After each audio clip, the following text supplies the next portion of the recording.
Welcome to Doc's Lab and our second Master Series.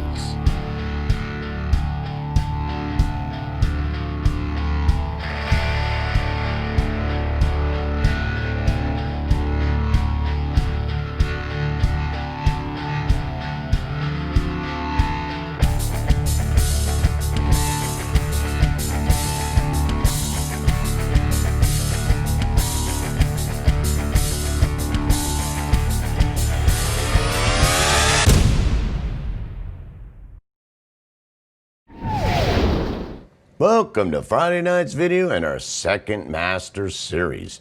I do believe this is the 92nd video in our second Master Series, the 41st video in our basic processors, the 4th video in sculpting processors, and in this video we want to talk about applications. So this is a pretty simple concept.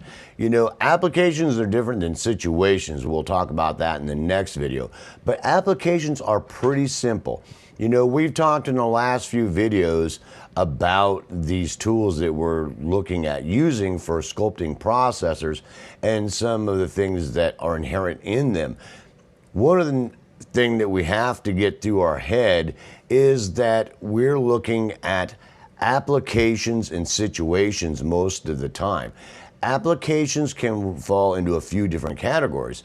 We got the application of warmth. You've got, you know, if you've got a lot of really nice equipment, then you probably got nice analog warmth the way you want it, but not all of us have that luxury.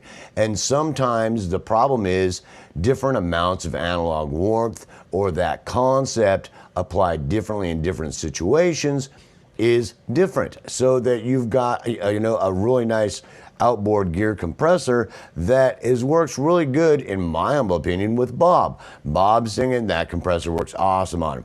Timmy comes in, I don't like it as much on him. Does that make sense? Because it's adding different types of noise, saturation, distortion, and things like that, the analog warmth. Now, so you have this first application of adding warmth, which normally is a combination of pink and white noise. You have like pink noise is after electricity is flowing through a circuit, and white noise is just static with no electricity. You can listen to white noise in a seashell all day long. A combination of both of them, we'll talk in later videos, you know, that going across the mix or on each individual track causes a blending effect of this noise, because all the tracks are recorded separately, so their noises are not going to match up exactly, and so putting it across the mix and not on individual tracks isn't going to have the same effect. But it is the first fundamental application, because a little bit of analog warmth brought in with noise files, some of the older equipment didn't do it real well, so you have complete control how much you're going to put on your tracks when you apply noise that is great, you know, in saturations and a little bit of distortion and things like that, that you can control it in every way so that you put just the right amount on in any given situation or any given instrument to add a really nice warmth and blending effect to your mix. So that's your first application that we will talk about, but it's the first basic application. The second application we're talking about, sound sculpting. We've talked about how, you know, even like with the voice, the fundamental sound, you've got the fundamental frequency, you've got the timbre envelope, and harmonics inherent there. You've got harmonic distortion, you've got saturation, you've got noise other than frequency and volume modulations that basically are the sound that you can add these things in there to sculpt the sound. That someday might need a little bit of brown noise in the lower end, or it might need a little bit of saturation up in the mid-range. It might need to sculpt the sound so it sounds as good as possible, you know, and that's a huge concept. You also have a combination of both. Sometimes you might be doing both of those things to individual tracks and or the mix itself, a combination of both those things happening, that is an application. After that, we get to blending. Blending is a huge thing. Besides the things we're talking about analog warmth itself and adding that sound that's going to saturate the mix to give it that sound is a little bit different than looking at it as blending, because you have to think about it as a different application. But let's say that you have this jazz thing going on, that you add just this amount of saturation, a little bit of distortion, you know, in the lower end, a little bit lower mid-range, and you've added a little bit of gray noise in there that leans more towards the lower end, that just kind of warms it up just really nice. And not only does it warm it up, but it causes a blending effect that causes it not to sound so, you know, so hyper clean, that gives it more of a more comfortable, smoky kind of feeling, that just causes this blending across the mix. And that can either be in the whole mix itself or submixes. You've got some harmonies, or, you know, a horn section, or, you know, a string section, or, you know, whatever it might be, that you can cause a little bit of blending. And it normally doesn't take much. You know, we've talked about, really, this is really delicate work sometimes. Just a little bit of these things added can have this little blending effect that kind of takes the rough edge off a little bit and just kind of helps it smooth out the mix to where it's get this, people call it gluing and smoothing and blending and all kinds of things. But these tools are huge tools to help you accomplish that, because sometimes it can just make the mix a little bit of blending, a little bit of warmth, a little bit of sculpting, and you're just, oh yeah, the whole mix. At different stages and subgroup mixing, when you're mixing on individual tracks, all these things, these are applications of it. So those are normally your most fundamental applications of the things we'll be talking about with noise, saturation, distortion, harmonic distortion, adding an odd, even an odd harmonics, things like that. You know, those are the primary things that we'll be doing with them, or that you can apply them to. So you understand the concepts we're talking about of how to apply it, and then forming your opinion of it. Those are your most basic applications. And the last thing is compensating for equipment. Now, let's say there's a couple different situations here. First situation is that you've got inexpensive equipment, an inexpensive microphone, that basically, when you get done with capturing something, that it's going to affect the harmonic content. It's going to affect how much noise is in there, what kind of noise. It's going to affect distortions, saturations. It's going to affect the actual harmonic content imprinted, because it may capture more lower end, upper end. Its frequency range is a little bit different than some other microphone.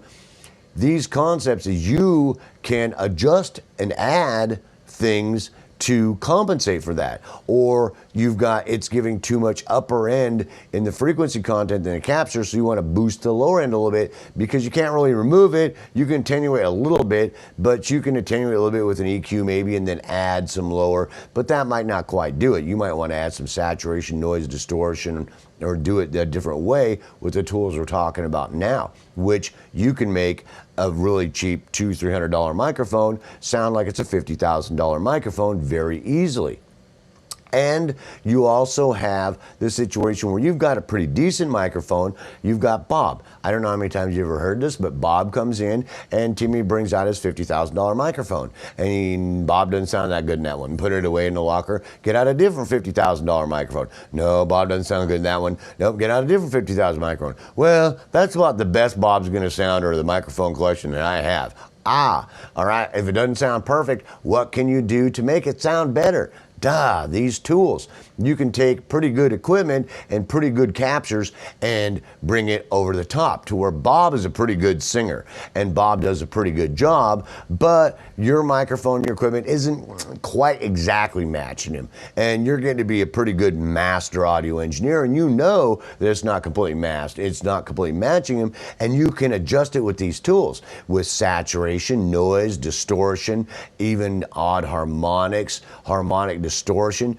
You can add or rebalance it with these things to where it comes out sounding awesome. Does that make sense? I've ran into that I don't know how many times, those two situations, and a lot of people probably watching my channel are home studio people. Some of you might be at NASA, I don't know, or Sony. I mean, you might be, I don't know, I have no idea, but most of you are probably home studio people, so you don't have, you know, $550,000 microphones. You probably just don't. You know, you might, and if you do, if you have an extra one, send me one anytime you want.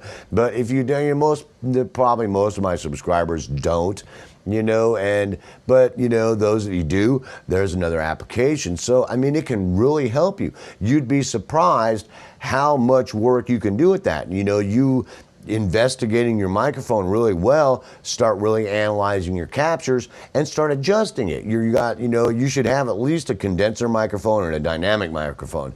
And with those two ones, even in fairly inexpensive ones, you should be able to compensate for what it's lacking with these tools to make it sound great. You're singing a song, and then my dog has fleas, and it just doesn't sound, you know, like a $50,000 microphone, you know, and it's like you want to do work on it with these tools to make that capture sound as good as possible, to make it sound like it came out of a $50,000 microphone. That's going to take work on your part, understanding and studying your microphones, understanding what's happening there, understanding where it's lacking and trying to compensate. That is a study unto itself. But the more you understand that, there's a channel on my, a bunch of videos on my channel about microphones and using noise saturation and distortion as tools. There's all kinds of content on my channel to investigate. But the more you understand that, these applications are normally the fundamental applications we're talking about. And not only just the microphone, any other equipment that you're running through. Does that, or your computer, or whatever, but you know, it might be happening in the hardware, or it might be happening in the software. Not all software you buy, just because it's not a piece of analog gear, decoding isn't that different than electronics. You can go buy a $10 compressor or a $500,000 compressor.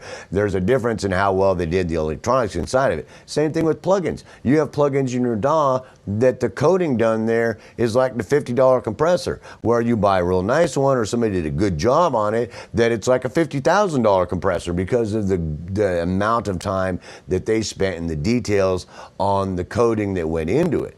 So it's not that different, and you can compensate for those things, might be causing issues also. So these applications are the most basic applications that you'll run into, and it's going to take study on your part as we go through this and watching this whole sculpting processors segment, and then really starting to dig into that. You feel free to ask me any questions in the comments that you want, but it's pretty in depth. But those of you that really want to be that next level master audio engineer, that these tools can help get you there.